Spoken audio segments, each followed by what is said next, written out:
Hi everybody. Today we're going to do art in the style of Piet Mondrian. He did art that had mostly vertical and horizontal lines. Now those are lines, vertical lines go straight up and down, horizontal lines go straight across. He did most of his art like this. So I'm going to start, and I'm going to start making just boxes. I'm going to make some lines horizontal and vertical, and we're going to mix it up. We're going to make lots of different lines, lots of different size rectangles. All of his art was pretty much rectangles.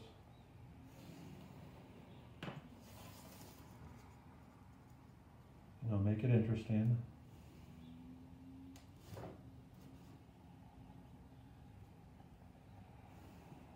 You can make some lines that go all the way across. Just breaking up my paper right now with horizontal and vertical lines. Mix it up. You can get a lot of variety using just rectangles. Make some skinny, make some not, make some big, make some tiny. Fill the page. Have fun with it.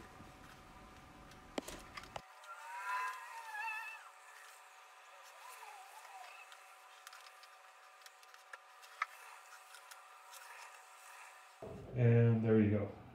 Now, once I have my lines on there, got some options.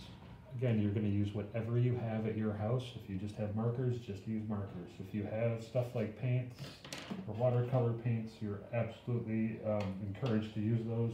You can use crayons, you can use markers. I'm going to use these Sharpies because I'm going to paint. Remember, if you're going to use something like watercolors over normal markers, they tend to bleed and get fuzzy. If you have permanent markers, that won't happen. If you do it with crayons, that also won't happen. If you do it with oil pastels, that won't happen. I'm going to start. Remember, use whatever you have. I'm going to pull out a few colors. And I'm going to start going over my lines.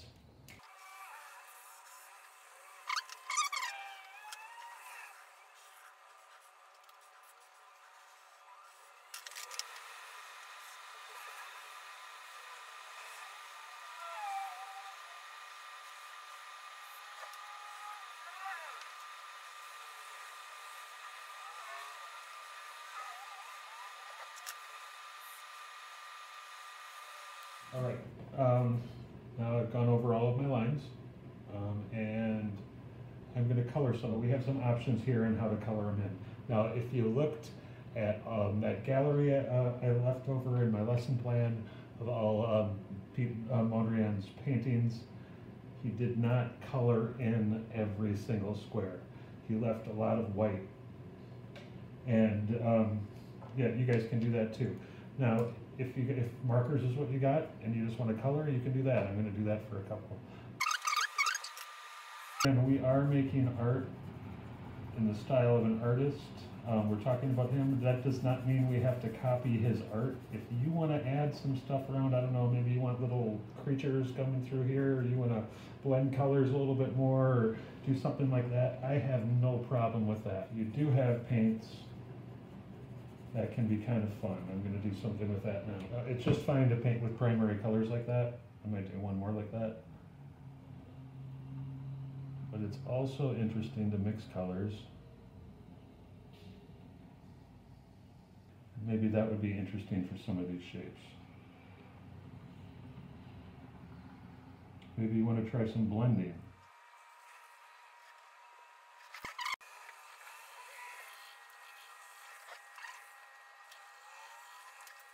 So when you do blend,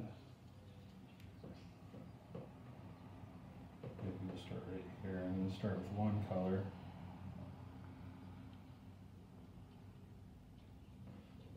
And then maybe, let's make some of this right here. Maybe it's going to blend somewhere like this. And I'm going to come in with another color. I'm going to lay that over, and I'll use some water. I'm just going to kind of bring that through so it slowly changes from one color to the other. I really like using these kind of paints with this kind of project. That's what I would do if we were inside class right now. However, we do not have that option, so we've got to make do with what we have.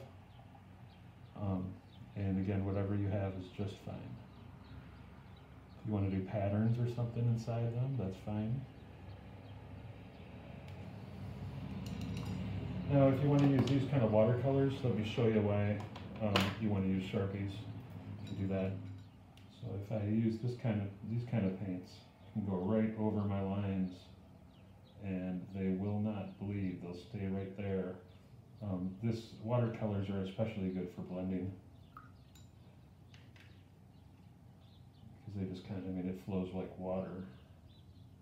So I wanted to blend another color in there, so I want to put some a little bit more red.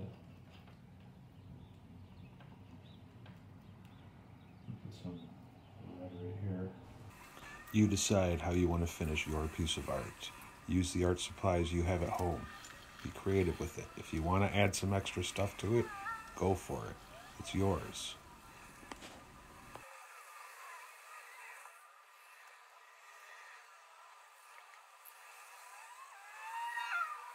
What I'd like you to understand is that you can use simple shapes and still create a pretty impressive piece of art, like Piet Mondrian.